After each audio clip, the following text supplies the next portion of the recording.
আমার ঘরে ছেলে মেয়েরা আব্বার তরুণেরা এ মেদিনীপুরে মানুষের আগা শুনে রেখে দেন আল্লাহ নবী সাহাবী এরা খুব ভাবে আস্তে আস্তে করে আল্লাহ নবী সাহাবীরা যেখানেই থাকে আল্লাহ নবীকে গোল করে ঘিরাও করে নেয়।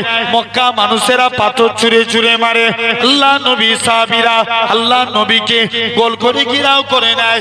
এমন সময়তে দেখতে পাওয়া যায় নবীকে মাঝখানে রেখে একটা সেফ জায়গায় পৌঁছে দিলেন।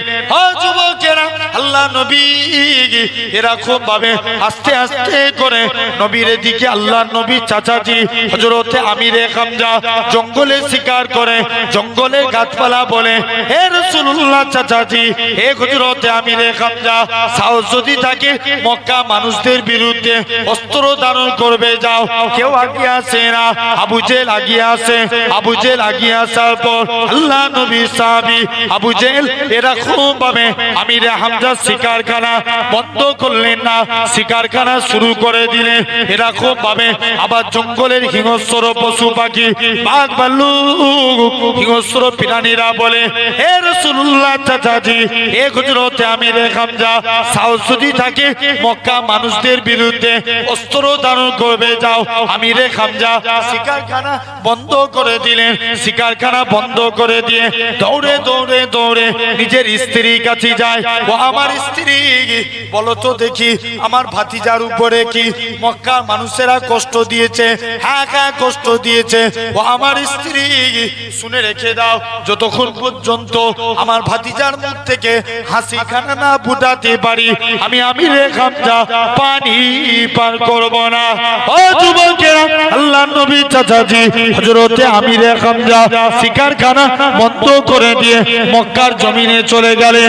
হে মক্কা কাফেরের দলের আগা সাহস যদি থাকে আমি আমিরে হামজা আমার সঙ্গে লড়াই কর।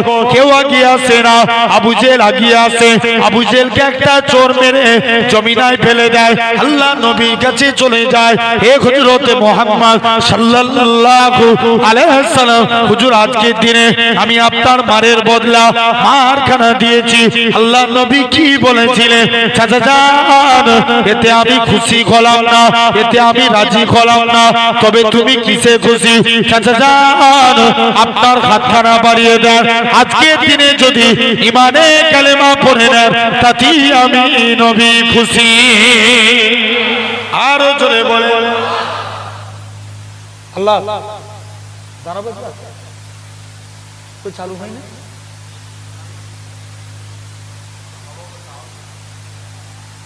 কি? এটা চালু হয়েছে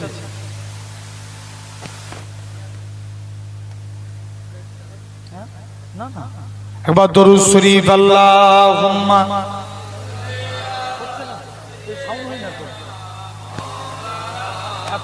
শরীরের উপরই তো প্রেসার করছে, শরীরের উপর প্রেসার করছে, সাউন্ড নাই তো। দরুদ শরীফ আল্লাহুম্মা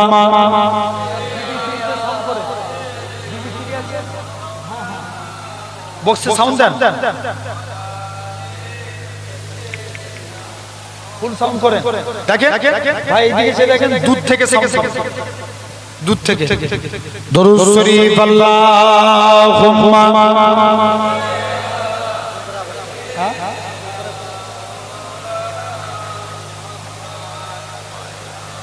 ডিডিতে সাউন্ড করেন, সাউন্ড আরো দেন। আসেন ভাইরা আপনারা তরুণেরা এরকম ভাবে নবী মক্কার জমিনে নবীকে আপনার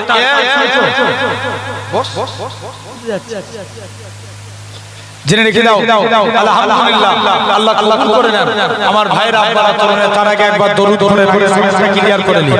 দরুদ শরীফ আল্লাহুম্মা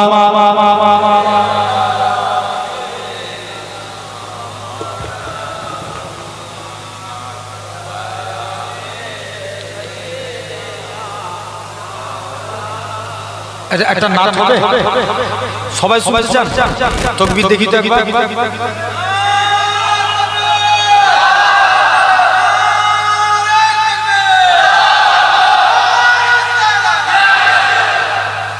এটা সাউন্ড হচ্ছে না। এই চলো শোনো তোমরা গেটের উপরে বসে আছো, কেমন বিয়াদব ছেলে। না আলহামদুলিল্লাহ। দরুদ শরীফ আল্লাহুম্মা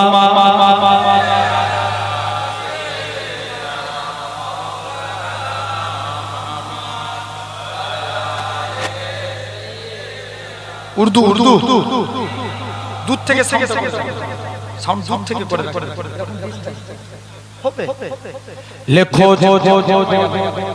लिखो जिंदगी तमाम सागे दो जहां के नाम में सलाम है सलाम। हाथ उठिए आरो जोरे होबे ना। लिखो जिंदगी तमाम सागे दो जहां के नाम में सलाम है सलाम। मैं हुजूर का दीवाना परवम का ताराना, मैं हुजूर का दीवाना परवम का ताराना, गली गली गाम गाम में सलाम है सलाम। आरो हाथ उठिए होबे ना সবাই মিলে একসঙ্গে হাত উঠিয়ে আরো জোরে বলো। लिखो जिंदगी तमाम सागे दो जहां के नाम में सलाम है सलाम। कैसा प्यारा नाम रखा अल्लाह ने हुजूर का, कैसा प्यारा नाम रखा अल्लाह ने हुजूर का। आमना के लाल यानी आका नूर का, प्यारा नाम ले जा फोटो प्यार से लेता, एक दूसरे को थामे सलाम है सलाम। हाथ उঠিয়ে বলেছি জোরে বলো। এই ছেলেগুলো চুনে আরো জোরে বলো। लिखो जिंदगी तमाम सागे दो जहां के नाम में सलाम है सलाम। जर्रा जर्रा धरती का बोले झूम झूम के, हूर का के आमना का माथा चूम चूम के। जर्रा जर्रा धरती का बोले झूम झूम के, हूर का के आमना का माथा चूम चूम के। ओ मुबारक ईमान आज आया तेरे यहाँ, खुदा को हसीना में सलाम है सलाम। लिखो जिंदगी तमाम सागे दो जहां के नाम में सलाम है सलाम। कितना था प्यार प्यारा मदनी हुजूर का, कितना था प्यार प्यारा मदनी हुजूर का। नूर तन्ना तन्ना हुजूर का, के नबी ताजदार या आए बड़े बात उस हसी सुबह सामने सलाम है सलाम। लिखो जिंदगी तमाम सागे, लिखो जिंदगी तमाम सागे दो जहां के नाम में सलाम है सलाम। हाथ उठिए आरो जोरे बोलो। लिखो जिंदगी तमाम सागे दो जहां के नाम में सलाम है सलाम। अल्लाहुम्मा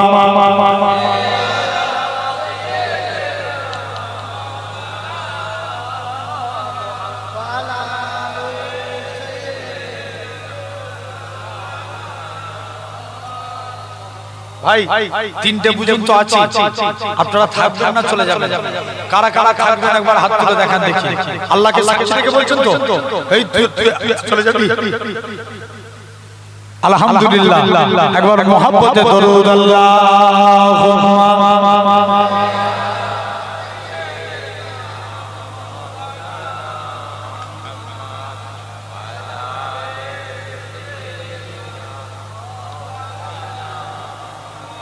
আমার ভাইরা বারাতুল্লাহ আছে নবী মক্কার জমিনে আবু জেহেল নবীকে এরকম ভাবে আমিরা হামজা এরকম ভাবে নবীর হাতে হাত দিয়ে কলেমা পড়ে মুসলমান হয়ে গেল।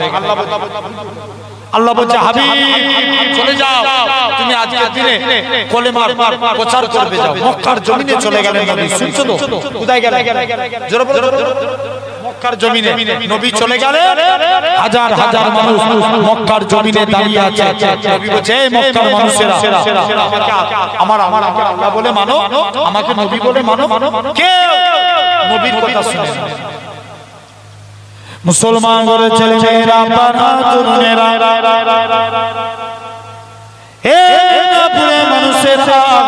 আল্লাহ নবী মক্কার জমিনে চলে গেলেন। হে মক্কা মানুষেরা, তোমরা আমাকে আমার আল্লাহকে আল্লাহ বলে মেনে নাও, আমাকে নবী বলে মেনে নাও। নবীর কথা শুনে না, নবী আমার মনটা খারাপ করে চুপ করে দাঁড়িয়ে আছে। আমার আল্লাহ ডাক দিয়ে বলে, হে আমার হাবিব, আপনার মন খারাপ কেন? ওর বাবা কেউ আমাকে নবী বলে মানে না।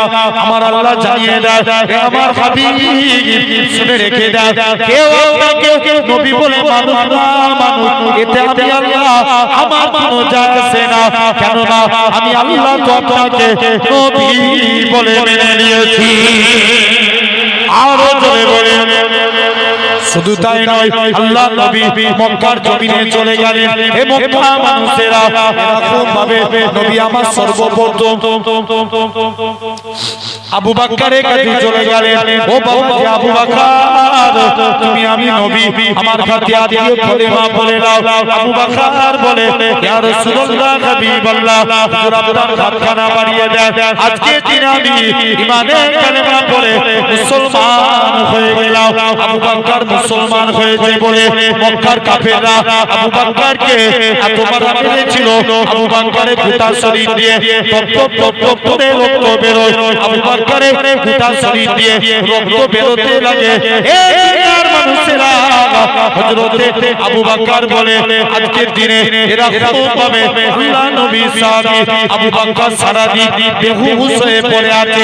সন্ধ্যের টাইম হয়েছে, আবু বকর নবীর দরবারে মায়ের কাঁধের উপরে ভর দিয়ে আল্লাহ নবী হুজরা মুবারকে চলে যায়। হে হযরতে মুহাম্মদ সাল্লাল্লাহু আলাইহি সাল্লাম আমার রাসূলুল্লাহকে দেখার সাথে সাথে আবু বকরের শরীরে যারা যন্ত্রণা থাকে আমার আল্লাহ নিবারণ করিয়ে দিয়েছিলেন। শুধু তাই নয়, কোন আবু বকরের কথা বলি, আমার রাসূলুল্লাহ আবু বকরকে সাথে নিয়ে মদিনার দিকে চলে গেলেন। হযরতে আবু বকর আল্লাহ নবী এরকম ভাবে প্রতিমধ্যে একটা পাহাড় পড়ে, যে পাহাড়টার নাম জাবলে সুর, 3000 ফুট উঁচু। আবু বকর মনে মনে করে, আল্লাহ পাক, এই পাহাড়ে আমার নবী উঠবে, আমার নবীর কত কষ্ট হবে, আমি আবু বকর এটা সহ্য করতে পারবো না। হে দুনিয়ার মানুষেরা, আবু বকর আমার রাসূলুল্লাহকে কাঁধে তুলে নিলেন। 3000 ফুট পাহাড়টা আমার রাসূলুল্লাহকে কাঁধে করে তুলেছিলেন। আরো করে বলে, শুধু তাই নয়, কোন আবু বকরের কথা বলি, আমার রাসূলুল্লাহ হযরতে আবু বকরকে সাথে নিয়ে মদিনার দিকে চলে গেলেন। এরকম ভাবে আল্লাহ নবীর একবার ডান দিকে যায়, বাম দিকে যায়, সামনে যায়, পিছনে যায়। আল্লাহ নবী বলে, ও বাবাজি আবু বকর, তুমি কেন এরকম কাজ করো? একবার ডান দিক বাম দিক সামনে পিছন দিক কেন করো? হযরতে আবু বকর বলেছিলেন, ইয়া রাসূলুল্লাহ হাবিবাল্লাহ, চতুর্দিকে আপনার দুশমনে ভরা, কেউ যদি আপনাকে মারে আমি আবু বকর আমায় লেগে যাবে, হুজুর আমি মারা যাব, এতে কোনো যায় আসে না। আমার গোটা শরীরটাকে আপনার ঢাল বানাবার জন্য ও যুবকেরা, আবু বকরকে সাথে নিয়ে মদিনার দিকে চলে গেলেন। এরকম ভাবে 1400 সাহাবী নিয়ে নবী আমার কাবার দিকে চলে গেলেন। আল্লাহ নবী বলে, ও বাবাজি, আল্লাহ নবী আবু বকরকে সাথে নিয়ে মদিনায় চলে গেলেন। মদিনায় সবর করলেন। এ দুনিয়ার মানুষেরা, নবী আমার আস্তে আস্তে করে মদিনায় চলে গেলেন। মদিনার মানুষেরা আল্লাহ নবীকে গোল গোল ঘিরাও করে নিল। আল্লাহ নবী বলে, হে মদিনা মানুষেরা, আমি নবী আমাকে কতটা ভালোবাসবে। মদিনার যুবকেরা, মদিনার তরুণেরা বলেছিল, ও নবী আপনার কোনো কষ্ট হতে দেব না। আল্লাহ নবী 1400 সাহাবী নিয়ে কাবার দিকে চলে আসলেন। হযরত বিলালকে কাবার সাথে তুলে দিলেন। এ হযরত বিলাল কাবার ছাদে উঠে যাও, কাবার ছাদে উঠে যে আযান দাও। হযরতে বিলাল বলতে লাগে, ইয়া রাসূলুল্লাহ হাবিবাল্লাহ, কখনো মদিনা থেকে কাবার দিকে মুখ করে আযান দিয়েছি, কখনো বাইতুল মুকাদ্দাসের দিকে মুখ করে আযান দিয়েছি। ইয়া রাসূলুল্লাহ হাবিবাল্লাহ, হুজুর আজকে আপনি আমি বিলালকে কাবার ছাদে তুলে দিয়েছে, আমি কোন দিকে ফিরে আযান দেব? আমার রাসূলুল্লাহ কি বলেছিলে, এ বেরোদে বিলাল, তুমি কি আমি নবী আমার দিতে পারছো না, আমার দিকে ফিরে আযান দাও। আমার রাসূলুল্লাহ আল্লাহ পাক কাবা বানিয়েছে। তাকবীর মারো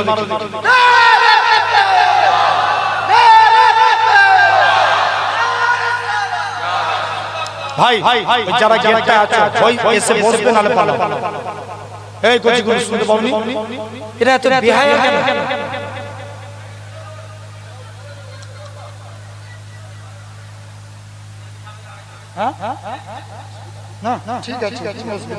হবে ইনশাআল্লাহ, আল্লাহ কবুল করেন। ভাই আসেন, একটু আলোচনা হবে বলেছিলাম, আজকে চিন্তা করতে হবে। বলো আপনারা বলেন, এখন এই জান্নাতের বাগানে বসেছেন, এখন কি দুনিয়ার পরিস্থিতি, দুনিয়ার মানুষের পরিস্থিতি ভালো না খারাপ? আরে জোর করে কথা বলতে হবে। দেয়ালে পিঠ থেকে গেছে, এখনো চুপ করে থাকলে হবে? কথা বলার দরকার আছে না? জোরে বলেন আছে না? লক্ষ্য করে শুনেন, মন দিয়ে কথাগুলো শুনেন। এখন দুনিয়াকে খারাপ বলা যাবে? দুনিয়াকে খারাপ বলা যাবে? তাহলে আমার নবী ১,৫০০ বছর বাঁচিয়ে যান, এই পৃথিবীতে আমার নবী এসেছিল।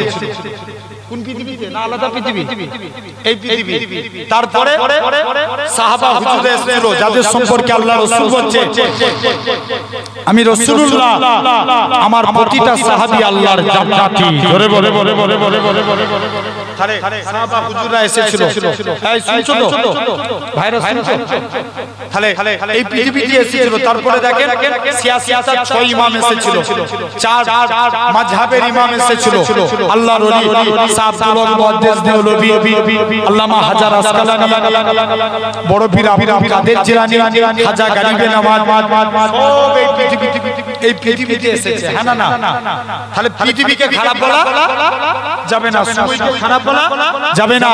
এই পৃথিবীর মানুষ এই টাইমে আমরা খারাপ কথা বলে। এখন মানুষ খারাপ, আরে কথা বলে।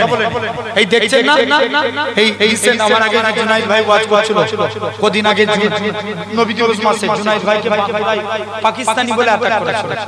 শুনেছেন তো আপনি? জোর করে বলো, হচ্ছে না? এই আপনার এলাকাতে কিছুদিন আগে মুর্শিদাবাদে একটা ছেলে হকারি ব্যবসা করে, তাকে দাড়ি ধরে ধরে জয় শ্রীরাম বলা করেছে, বলে না বলে খুব মেরেছে। এরকম পরিস্থিতি সমাজে চলছে না চলে? জোর করে বলো। জানবেন এটা দোষ আমাদের, আমরা আলাদা বলে সবাই আমাদেরকে মেরে যাচ্ছে। জানবেন যেদিন এ জাত এক হয়ে যাবে, দুনিয়ায় কোনো মায়ের লাল পয়দা হইবে, এই জাতকে মিটাতে পারে আল্লাহই হেফাজত করবে। জোরে বলো। কাউকে ভয় করে নাকি ভাই? তাহলে কথা বলছো না কেন? হেই বলো। তাহলে আজ আমাদের খুব গভীরভাবে লক্ষ্য করে বুঝতে হবে। এক নাম্বার, বলো তো ভাই, ইসলামের সর্বপ্রথম নেতাকে আমার রাসূলুল্লাহ সাল্লাল্লাহু আলাইহি ওয়াসাল্লাম। আমরা নামাজে পড়ি না সাইয়্যিদানা ও মাওলানা মুহাম্মদ, আল্লাহ নেতা হিসাবে, সরদার হিসাবে মানি নবী মুহাম্মদ সাল্লাল্লাহু আলাইহি ওয়াসাল্লাম। বলি না? তাহলে এক নাম্বার নেতাকে জোরে বলো।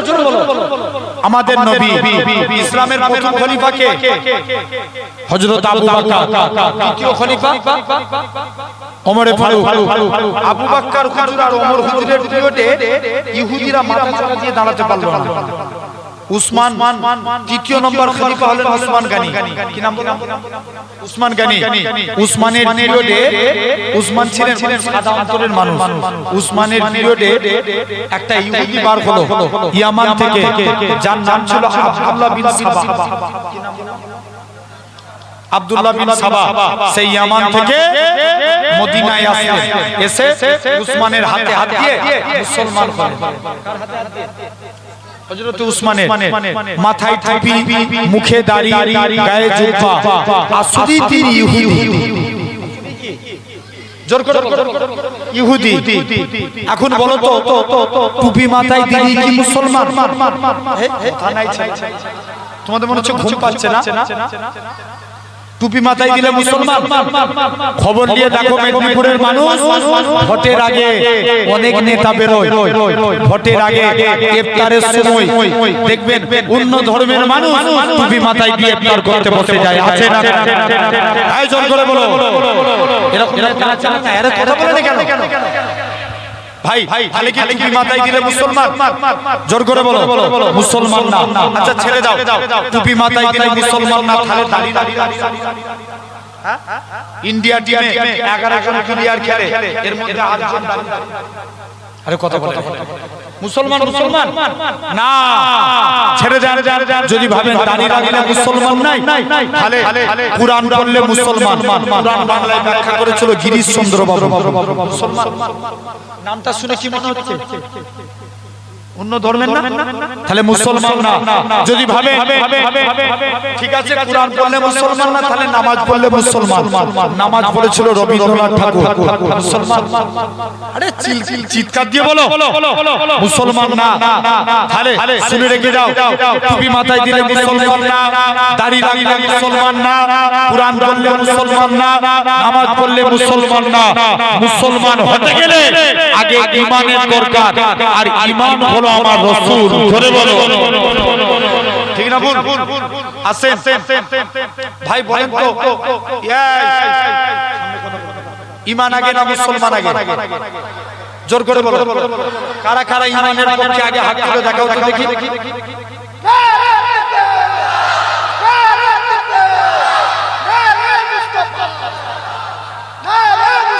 মারহাবা মারহাবা।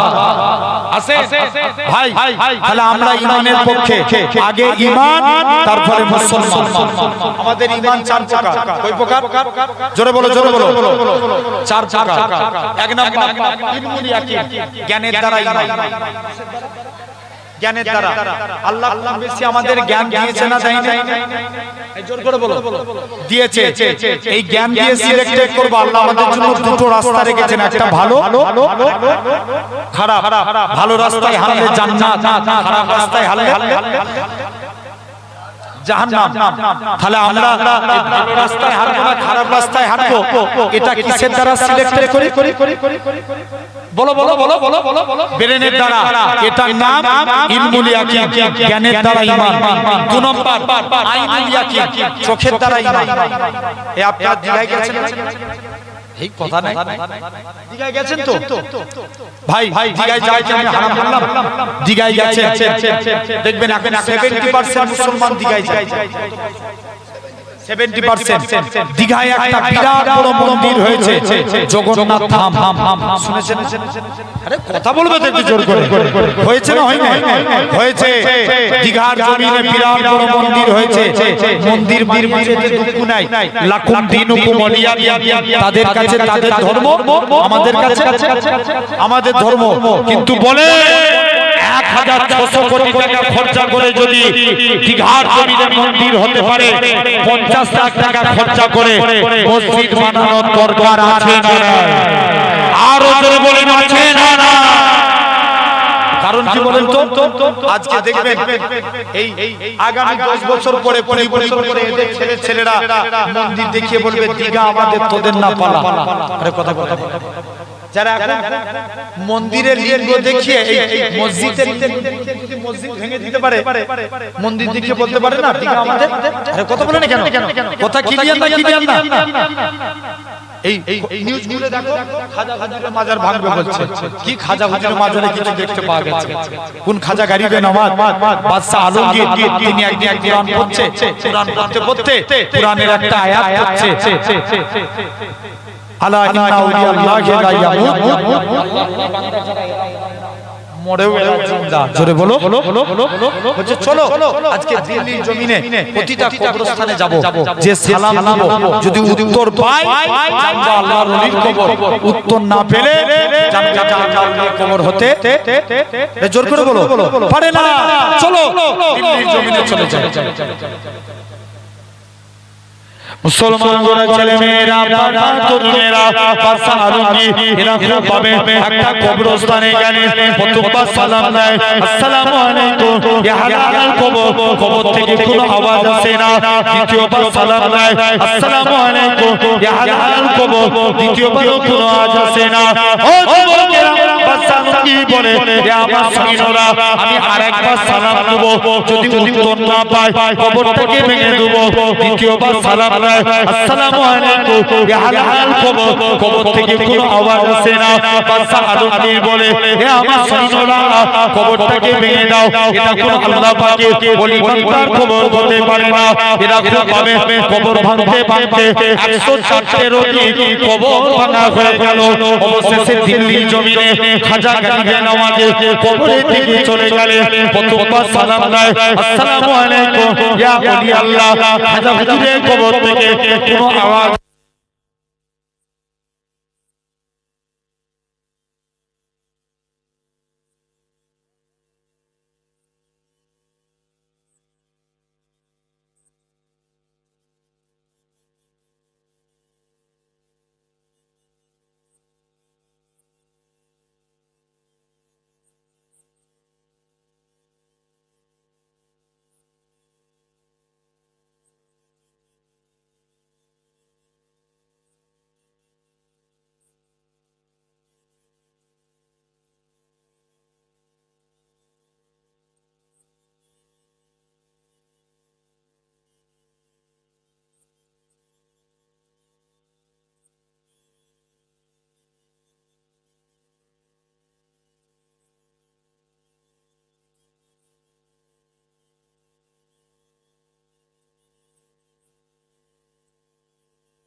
আপনারা টাকা খরচা করে সুন্দরভাবে মসজিদ বানিয়েছেন। এখন যদি এটা আইন পাস হয়ে যায়, জায়গা কার? কথা বলেন। সরকার তো বলতেই পারে তোমাদের মসজিদটা ভাঙবনি, বছরে 1 লাখ টাকা ভাড়া দিতে হবে। বলতে পারে না?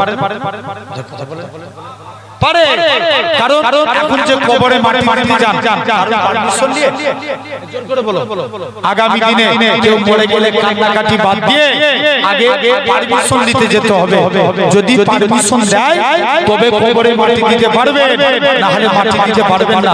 ভাই বলেন, তাহলে আজকের দিনে একটা কথা আবার অনেকে বলে দেয় এরকম ভাবে ওয়াকাফ দিয়ে আন্দোলন করার দরকার নাই, তুই যদি আন্দোলন করতে ওই দিল্লি যে আন্দোলন, আরে কথা বলেন কেন? জোর করে বলে, এরকম বলছে না বলেন ভাই, ওয়াকাফ দিয়ে বলাটা প্রতিটা মুসলমানের ঈমানি দায়িত্ব। জোরে বলে, ওয়াকাফ চলে গেলে কোনো নেতা মন্ত্রী যাবে না, মুসলমানদের যাবে। জোর করে বলো, মুসলমানদের প্রপার্টি যাবে। তাই তো লক্ষ্য করে দেখেন আমার বোনকে আজকে মুহাদ্দিন সিং এর নামে পিটিয়ে মারছে, লাভ জিহাদের নামে পিটিয়ে মারছে। আমার ঘরের মেয়েরা বোরকা পরে স্কুল কলেজে গেলে ইফতিজিং এর শিকার হচ্ছে। বাইরে রাজ্যে মসজিদে মাইকে আযান দিতে দেয় না, এরকম ভাবে রাস্তায় নামাজ চলে গেলে লাদ মেরে সরিয়ে দিচ্ছে। এরা চায় ইসলামকে বিকিয়ে দিতে। তবে আজ আপনাদের সামনে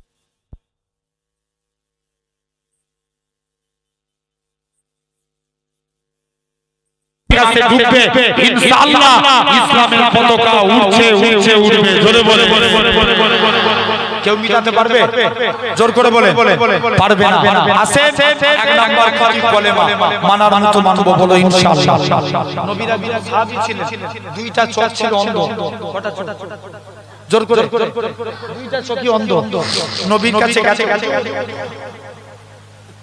অনুমতি দেন একটু জিহাদের ময়দানে যাই। আল্লাহ নবী বলছে, বাবা তুমি কানা মানুষ, তুমি কি যুদ্ধ করবে? হুজুর অনুমতি দেন না, একটু জিহাদের ময়দানে যাই। আল্লাহ নবী বলছে, না, বাড়ি চলে যাও, বাড়ি ফিরে। কথা বল, বাড়ি চলে এসেছে। আবার শুনছো ভাইরা, আবার কিছুক্ষণ পর বাড়ি চলে এসেছে। মনে করছে আল্লাহ প্রথম দিন তো নবী তাড়িয়ে দিয়েছে, দ্বিতীয় দিনের দিনে একবার আরেকবার যে দেখি। মুসলমান ঘরের ছেলে মেয়েরা, তরুণেরা, হে নবী প্রেমিকেরা, আল্লাহ নবী সাহাবী, অন্ধ সাহাবী হযরত আব্দুল্লাহ ইবনে উম্মে মাকতুম রাদিয়াল্লাহু তাআলা আনহু, হুজুর আমার এরকম ভাবে আল্লাহ নবী দরবারে চলে গেলেন। আল্লাহ নবী দরবার থেকে এরকম ভাবে দ্বিতীয় দিন নবী দরবারে গেলেন। আল্লাহ নবী দরবারে যে সালাম খানা দিতে লাগে, আসসালাতু ওয়াসসালামু আলাইকা ইয়া রাসূলুল্লাহ হাবিবাল্লাহ। আল্লাহ নবী সালামের উত্তর দিলেন। আল্লাহ নবী বলে, ও আমার সাহাবীরা কি জন্য সালাম দাও? আল্লাহ নবী সাহাবী আব্দুল্লাহ ইবনে উম্মে মাকতুম বলে, ইয়া রাসূলুল্লাহ হাবিবাল্লাহ, হুজুর আমি যুদ্ধের ময়দানে যেতে চাই। আল্লাহ নবী বলে, বাবা চলে যাও, তুমি কানা মানুষ, তোমাকে যুদ্ধ করা লাগবে না। এরকম ভাবে দ্বিতীয় দিন নবী তাড়িয়ে দিলেন। ও যুবকেরা, কিছুদিন পরে আল্লাহ নবী দিন দুনিয়া বাদশা হাবিবুল্লাহকে জনাবে মুহাম্মদুর রাসূলুল্লাহ সাল্লাল্লাহু আলাইহি ওয়াসাল্লাম নবী আমার ইন্তেকাল হয়ে গেলেন। আল্লাহ নবী ইন্তেকালের পরে আবু বকর খলিফা হলেন। আবু বকরের কাছে যায়, তুমি আমার অনুমতি দাও, জিহাদের ময়দানে যেতে পারি। হযরত আবু বকর বলে, তুমি কানা মানুষ, কেমন করে লড়াই করবে যেখানে নবী অনুমতি দেয় না? আমি আবু বকর, আমিও তোমায় অনুমতি দেব না, বাড়ি চলে যাও। কিছুদিন পরে আল্লাহ নবী আবু বকরকে এরকম আবু বকরও পাঠিয়ে দিলেন। দ্বিতীয় দিন আবু বকর ইন্তেকালের পরে ওমর ফারুক খলিফা হলেন। ওমর ফারুকের কাছে যায়, ভাই ওমর রে, তুমি আমায় অনুমতি দাও, আমি যেন জিহাদের ময়দানে যেতে পারি।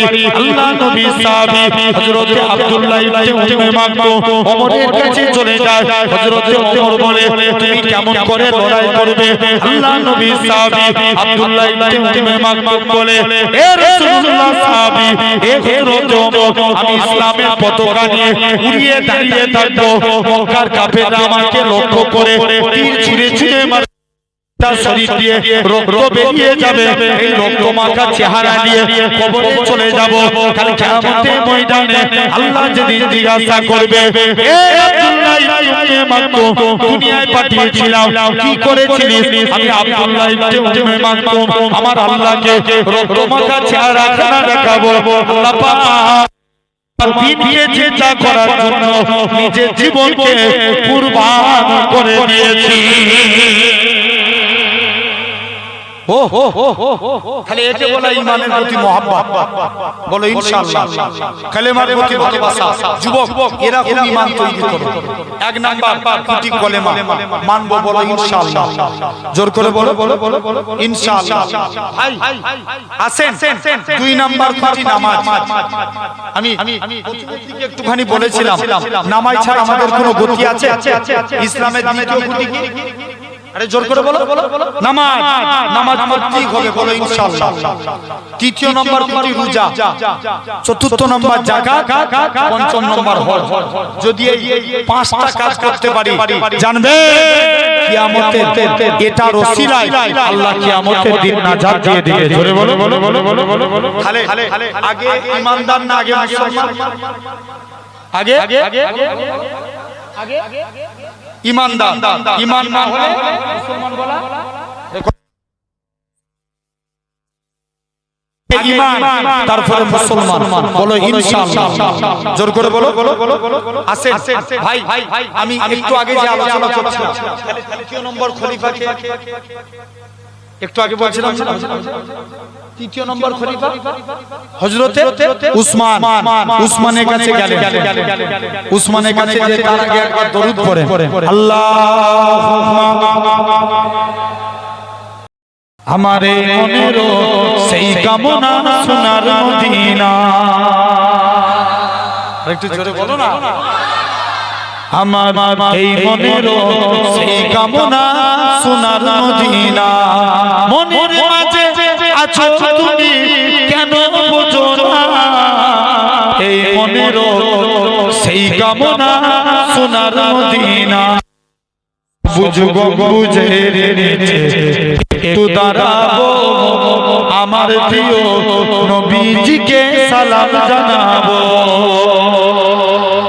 আরো জোরে হবে না সবুজ গম্বুজের নিচে একটু দাঁড়াবো আমার প্রিয় নবীজিকে সালাম জানাবো যার প্রেমে পাগল হয়ে হলাম দিওয়ানা এই মনের সেই কামনা সোনার মদিনা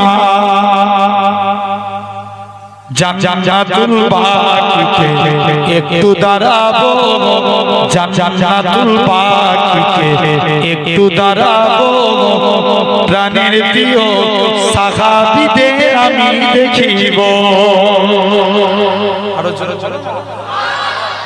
জান্নাতুল বাকিতে একটু দাঁড়াবো প্রাণের প্রিয় সাহাবীদের আমি দেখিব যাদের কথা পড়লে মনে কান্না থামে না এই মনের সেই কামনা সোনার মদিনা জন্মভূমিতে মন আর যে থেকে পাখি হলে উড়ে যেতাম সোনার মদিনা জন্মভূমিতে মন আর যে থেকে পাখি হলে উড়ে যেতাম সোনার মদিনা এই বাসনা কবুল করো ও গো রব্বানা এই মনের সেই কামনা সোনার মদিনা আল্লাহুম্মা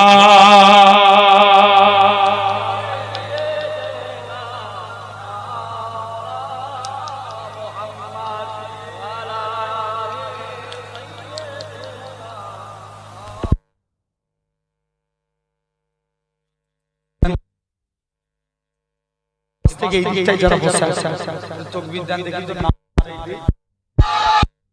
হেরে যাবে জোরে দাও না রে তাকবীর। এই সামনে থেকে পিছনে যতজন বসে আছে তাকবীর দিলে আমাদের ঈমান হওয়ার বলে ইনশাআল্লাহ জোর করে বলে হলো তাকবীর। আর একবার দিচ্ছি দেখি আপনারা চুপ করেন না রে তাকবীর।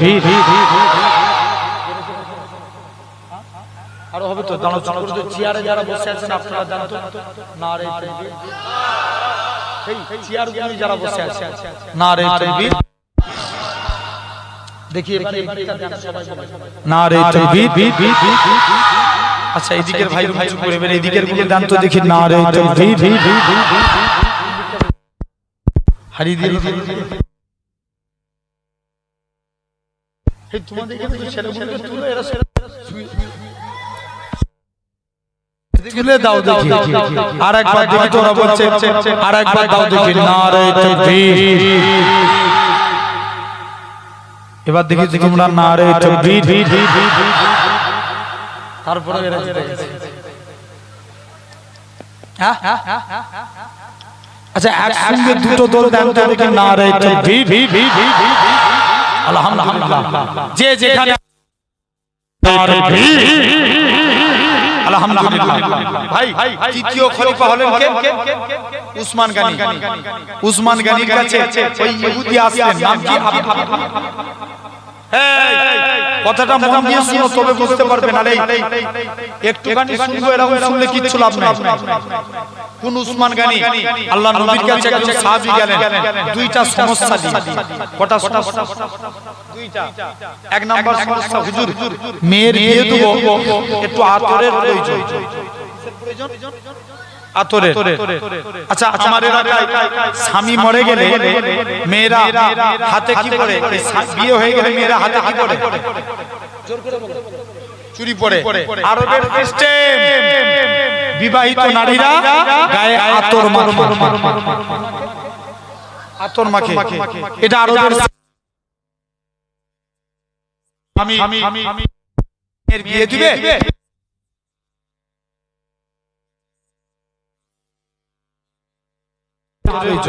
আল্লাহ নবী বলেছে বাড়ি থেকে একটা শিশি আনলেন। নবী ঘেমে গেলেন, ঘামগুলো শিশির মধ্যে ভরে দিলেন। নবী বলছে যাও এই ঘামগুলো নিয়ে যে তোমার মেয়ের শরীরে মাখিয়ে দাও। নবী বলেছে মানতে হবে। জোর করে বলো মানতে হবে। নবী বলেছে মেয়ের শরীরে মাখিয়ে দিয়েছে। সাহাবী যে বলে আল্লাহর কসম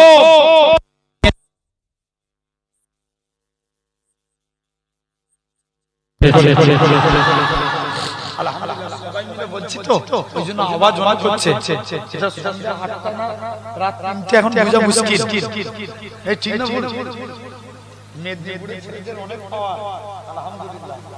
আমি কদিন আগে একটা কথা শুনে দেখলাম এই আপনাদের চণ্ডীপুর আছে না, ওখানে একটা লোক মানে একটা ছেলে নবীকে নিয়ে উল্টো পাল্টা কথা বলেছিল। কি একটা বয়স্ক লোককে নবী সাজিয়েছে আর বাচ্চা মেয়েকে আম্মা সাজিয়ে আর বলছে এই দেখো এটাই হচ্ছে ইসলামের নবী। পুলিশ ধরে নিয়ে গেছে, সিসি ক্যামেরার সামনে ছেলেরা মেরেছে। এটাই গোলামে মুস্তাফার পাওয়া। ধরে বলো ঠিক না? জেনে রেখে দাও ভাইরা আব্বারা তরুণেরা আসেন দেখো মেয়ের শরীরে আতর নবীর ঘাম মাখিয়ে দিয়েছে। মুসকে আম্বরের থেকেও বেশি হয়ে গেছে নবীর কাছে গেছে। নবী ভাই কথা বলো না। নবীর কাছে গেছে, নবীর কাছে যে মেয়ের শরীরে আপনার হুজুর প্রথম সমস্যা মিটে গেছে। দ্বিতীয় সমস্যা হুজুর মেয়ের একটু টাকার প্রয়োজন। আল্লাহ নবী বলছে এই ব্যাপার চলে যা আমার জুন্নুরাইন উসমান গনির কাছে যাও। প্রথমবার গেলেন শুনছো উসমানের কাছে গেলেন যে উসমান গনির কাছে দান চাইতে যায়। যে দেখে না কি উসমান গনি পিঁপড়ের মুখ থেকে খাবার খায়। কার মুখ থেকে? পিঁপড়ে। সাহাবী লজ্জায় বাড়ি পালিয়ে চলেছে। হুজুর উসমানের কাছে চাইবনি কেন রে? যে লোক পিঁপড়ের মুখ থেকে খাবার সরাই সে আমায় কি দান করবে? নবী বলছে যাও না আরেকবার চেয়ে দেখো। দ্বিতীয় দিন গেছে হুজুর আজকের দিনে যাও, আবার দ্বিতীয় দিন গেছে, হুজুর অনুমতি দেন। যে দেখে উসমান গনি বস্তা থেকে তুলো উড়ে যায়, তুলোগুলো ধরে ধরে বস্তায় ভরে। জোরে বলবে না? আর পাঠাবেন না উসমানের কাছে। কেন রে? হুজুর যে লোক প্রতিদিন গেছি, যে দেখি পিঁপড়ের মুখ থেকে খাবার ছড়াচ্ছে, দ্বিতীয় দিন যে দেখি বস্তা থেকে তুলো উড়ে যায়, তুলোগুলো ধরে ধরে বস্তায় ভরে। হুজুর উসমানের কাছে দিয়ে আর ধান চাইবনি। হুজুর অনুমতি দেন, হুজুর আজকের দিনে ছেড়ে দেন। আর জিহাদে হুজুর আজকের দিনে আর উসমানের কাছে যাব না। আল্লাহ নবী বলছে, বাবা আমার উসমানের কাছে দিয়ে একবার চেয়ে দেখো না। মুসলমান ঘরে ছেলে মেয়েরা, পাড়া তরুণেরা, হে মেদিনীপুরের মানুষেরা, আল্লাহ নবী সাহাবী যুবক ছেড়ে গানা উসমানের কাছে চলে গেলেন। ভাই উসমান, আল্লাহ নবী পাঠিয়েছে, তুমি আমায় কিছু দান করো। উসমান গানি বলে, চলে যাও, আমার সিরিয়া থেকে উট বুঝাই করা মাল এসেছে, যেটা মনে হবে সেটা তুমি নিয়ে নাও। এখন ধরেছে যে উটটার মধ্যে বেশি মাল ছিল, ওই উটখানা ধরেছে। ম্যানেজার বলে, উসমান তুমি কি কথা শোনালে? একে নাকি আল্লাহ নবী পাঠিয়েছে। রাসূলুল্লাহ যদি আমি উসমানকে বলে দিত, ও বাবা উসমান তুমি অমুকের বাড়িতে খানা পৌঁছে দাও, আমি উসমান গানি গোলাম হয়ে তার বাড়িতে পৌঁছে দিতাম। চলে যাও। সেই উসমানের কাছে এসে ওই আব্দুল্লাহ বিন সাবা মুসলমান হয়েছে, নামে মুসলমান। উসমান কে এসে বলছে, উসমান আমি মুসলমান হয়েছে, আমাকে মদিনার গভর্নর দাও। উসমান বলছে, আমি তোমাকে যোগ্য মনে করি না, পালাও। মদিনা থেকে তাড়িয়ে দিয়েছে। সে উসমানের বিরুদ্ধে চালন করতে লাগে।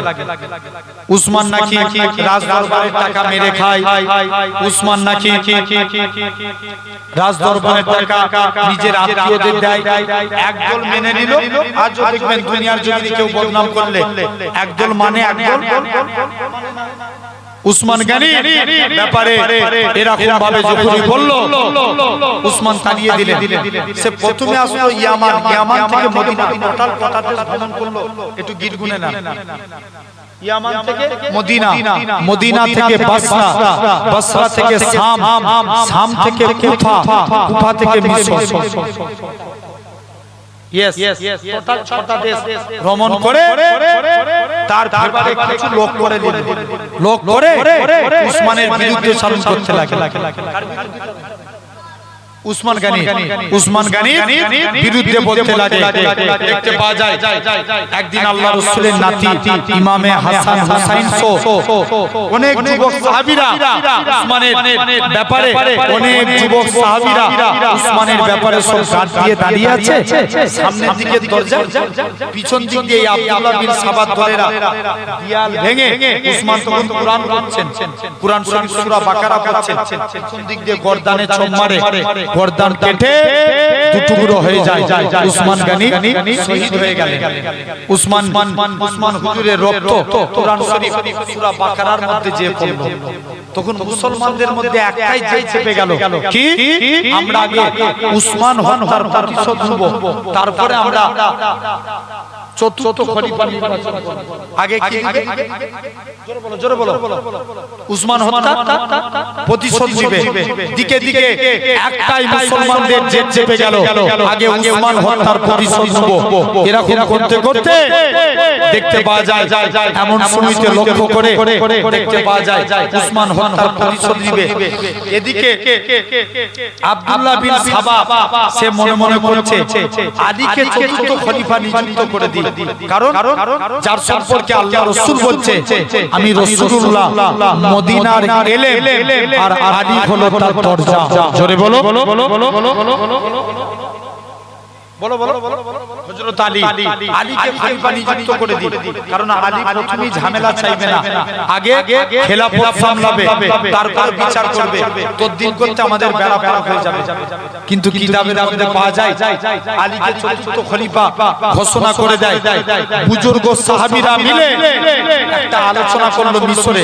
তারা বলল, না, আগে উসমান হত্যার প্রতিশোধ নেব, তারপরে আমরা আলীকে খলিফা বলে মানব। রাতারাতি মুসলমান মুসলমানে মতানৈক্য হলো, সবাই মিলে ঠিক হয়ে গেল, কিন্তু এই আব্দুল্লাহ বিন সাবাত দলের লোকেরা লাগিয়ে দিল। সেদিন থেকে মুসলমান আলাদা হয়ে গেল। সেদিন একটা যুদ্ধ হয়েছিল, যে যুদ্ধের নাম জঙ্গে জামাল, উটের যুদ্ধ। সেদিন থেকে যে মুসলমান আলাদা, তো আজও আলাদা। লক্ষ্য করে দেখো, কারবালার যুদ্ধ হয়েছিল, কাফেরের সঙ্গে মুসলমানের না মুসলমানে জোর করে মুসলমানে। আজও কিছুদিন আগে ইরান আর ইসরায়েলের যুদ্ধ হলো। যখন আমেরিকা ইসরায়েলকে সাপোর্ট করে ইরানে বোমা নিক্ষেপ করলো, তখন ইরানও আমেরিকার এয়ারবেসে পাল্টা মিসাইল হামলা করলো। তখন দুবাই, কাতার, সৌদি আরব, বড় বড় মুসলিম দেশগুলো বলতে লাগে, ইরানের কি দরকার আমেরিকার সঙ্গে লড়াই করা? আজও মুসলিম আলাদা, জেনে রেখে দেন। তাই বলে যায়, যেদিন মুসলিম এক হবে, আল্লাহ রাসূল বলেছেন, কালো পতাকাধারী একজন ব্যক্তি বার হবে, সর্বপ্রথম তারা মসজিদুল আকসাকে বিজয় করবে। সেদিন থেকে ইসলামের বিজয় শুরু হয়ে যাবে। জোরে বলো, কেউ রুখতে পারবে না। আসেন, তাহলে আমরাও আল্লাহ রাসূলের প্রতি ফিরি, বলো ইনশাআল্লাহ। জোর করে বলো না ভাই। তাহলে নবীর কথা বলেছিলাম, দেখেন তিনটে জিনিস, ইবাদাতুল্লাহ, কিতাবুল্লাহ, কাবাতুল্লাহ। কাবার থেকেও সম্মান বেশি রাসূলুল্লাহ। জোরে বলো। আরে নবীকে ভালোবাসবো, কি কাজ করলে নবীর মহব্বত অন্তরে পয়দা হবে, এটা জানার দরকার আছে না? তার আগে আমরা আল্লাহকে বেশি ভালোবাসি না আল্লাহ আমাদেরকে বেশি ভালোবাসি? জোর করে বলো। আচ্ছা, মানুষের ভ্যালু বাড়ে না কমে যায়? বলে বাবা তুই চুপ করে ওয়াজ এত জিজ্ঞেস করে জ্বালাবি না, রাগ করছো নাকি? মাইন্ড ওয়াজে দিয়ে রাখেন, পুরো হলে মানুষের ভ্যালু বাড়ে না কমে? কমে যায়। আচ্ছা, যারা সরকারি চাকরি করে কত বছর বয়সে রিটায়ার হয়? 60। আচ্ছা বলো তো ভাই, 60 বছর বয়সের পর মাস্টাররা কি লেখাপড়া করাতে পারে না? পারে। তারপরেও সরকার বলে তোমার এক্সপায়ার ডেট, তুমি চলে যাও। সরকার বলে তোমার এক্সপায়ার ডেট। জেনে রেখে দাও, বুড়ো হলে দুনিয়ার মানুষের ভ্যালু কমে যায়, দুনিয়ার মানুষের কাছে। কিন্তু আল্লাহ বলছে, বান্দা তোরা বুড়ো হলে আমি আল্লাহ আমার কাছে তোদের ভ্যালু বেড়ে যায়। জোরে বলে 1 থেকে 15 বছর যারা নাবালক, এদের নামে গুনাহ হবে? জোর করে বলো। যারা নাবালক, এদের নামে গুনাহ আছে? আরে কথা বলো। নাবালকের নামে কোনো গুনাহ নাই। নবী বলেছেন, কোন ব্যক্তি যদি সাবালক হওয়ার 1 মিনিট আগে মারা যায়, আল্লাহ তাকে বিনা হিসাবে জান্নাতি করবে। কি হওয়ার? সাবালক হওয়ার। আচ্ছা এখন বলো তো ভাই, সাবালক হওয়ার 1 মিনিট আগে যদি কেউ মারা যায়, কেউ 12 বছর সাবালক হয়, কেউ 15 বছর, তাই 1 থেকে 15, এরপরে আসে 15 থেকে 40। যত মারামারি, যত কাটাকাটি, যত পরের মেরেলিয়া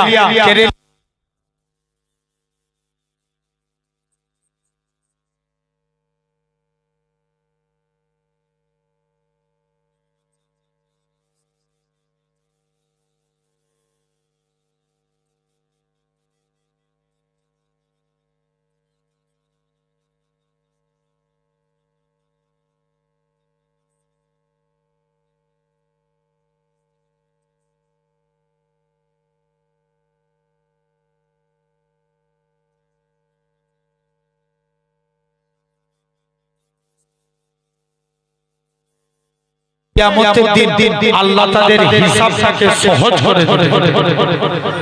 কত বছর? 40 থেকে 50। এরপরে আসে 50 থেকে 60 বয়স। 50 থেকে 60 এই বয়সটায় আল্লাহ বলে, বান্দা এই বয়সটায় তোরা আমি আল্লাহ আমার বন্ধু হতে থাকি। জোরে বলে। কত বছর বয়স? 50 থেকে 60 থেকে 70। আল্লাহ বলবে, এবার বিদাত দে না, অনেকদিন তো দুনিয়া করলি, এবার বিদাত দে। 60 থেকে 70 যারা এই 70 বছর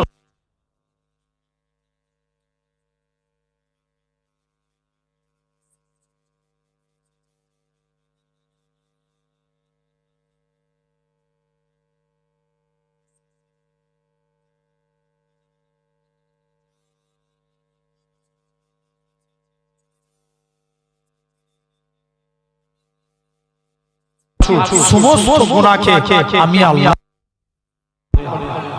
আরেকটু জোরে বলো।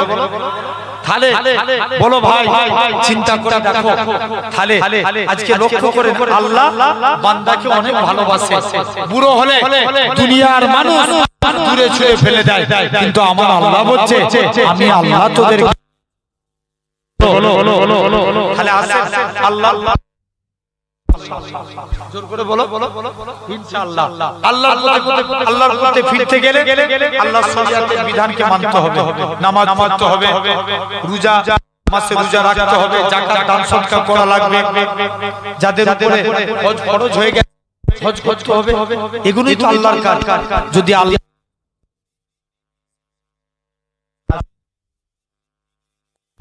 আর একটা কথাই বলে যায় দিল থেকে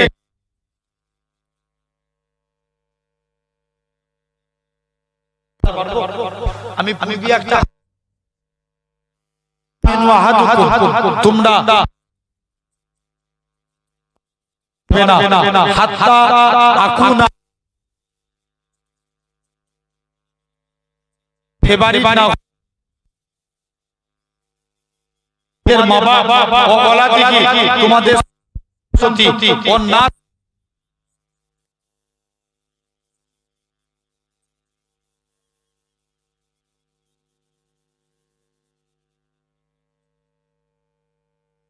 সমস্ত কিছু থেকে কাকে ভালোবাসতে হবে?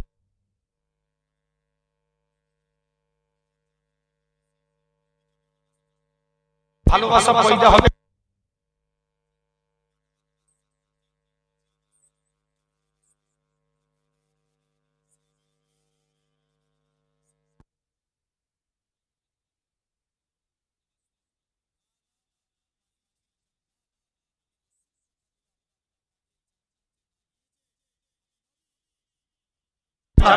জোরে বলো বলো।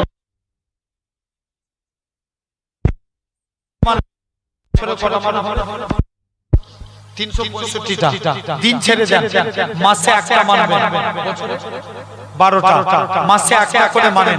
ভাই মনে করেন এক নাম্বার আমরা অনেকে জামা পরি না, আরে কথা বলবে তো, জামা পরি, যখন জামা পরবেন এতদিন জামা পরছেন, আজকের পর থেকে যখন পরবেন আগে ডান হাত দিবেন। কোন হাত? ডান হাত। পায়জামা পরবেন ডান পা, গেঞ্জি পরবেন ডান হাত, কাউকে কিছু দিবেন ডান হাত, কারু কাইতে কিছু নিবেন ডান হাত।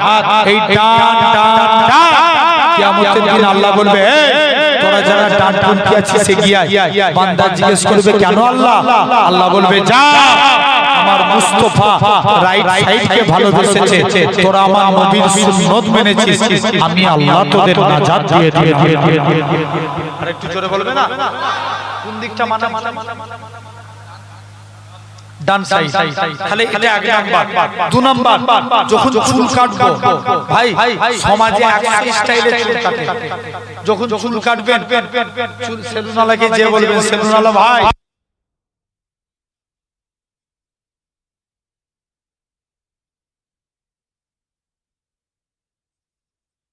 কেমন এ ধার